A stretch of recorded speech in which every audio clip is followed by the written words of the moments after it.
The master escapee finally managed to break out of prison, but he discovered that this prison was actually floating on the sea. Was he supposed to swim back from the ocean? Clearly, that was impossible. Besides, guards were stationed everywhere. He had no choice but to turn back. By then, water from a broken pipe had already spread into the isolation cell. The warden quickly ordered the prisoners in the isolation cell to be brought back. Meanwhile, Ray was still struggling to climb back. He needed to return to the isolation cell before the guards arrived. Otherwise, the consequences would be disastrous. Luckily, he finally made it back. He successfully avoided a crisis. However, when the warden came to inspect, he still noticed a few rivets. His subordinates thought the water had pushed them out, but he didn't believe that. Back in his office, he made a mysterious phone call. The person on the other end was Ray's boss. It turned out this guy was the mastermind behind everything. He wanted the warden to keep Ray trapped there forever. That way, all of Ray's assets would belong to him. The warden, on the other hand, sought fame. If he could keep the master escapee locked up for life, this prison would be known as the most secure in the nation. His name would go down in history, and countless criminals would be sent there.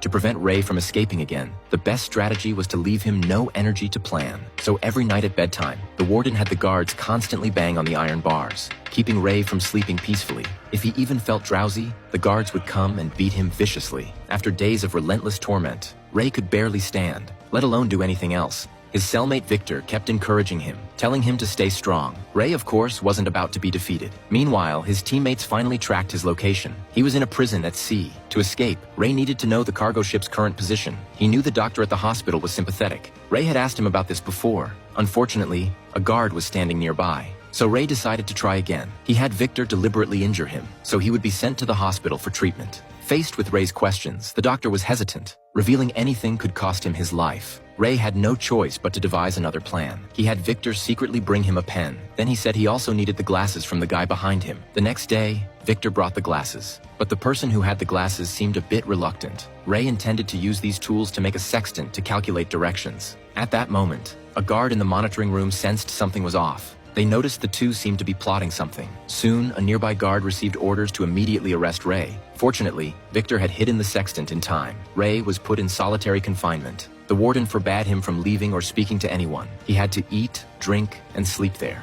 The warden even claimed to be a fan of Ray. This prison had been built based on Ray's book, An Introduction to Prison Security Loopholes. Faced with Ray's threat, the warden became even more excited because it was such a challenge. He wanted to see whether Ray, the master escapee, was more impressive or his floating prison.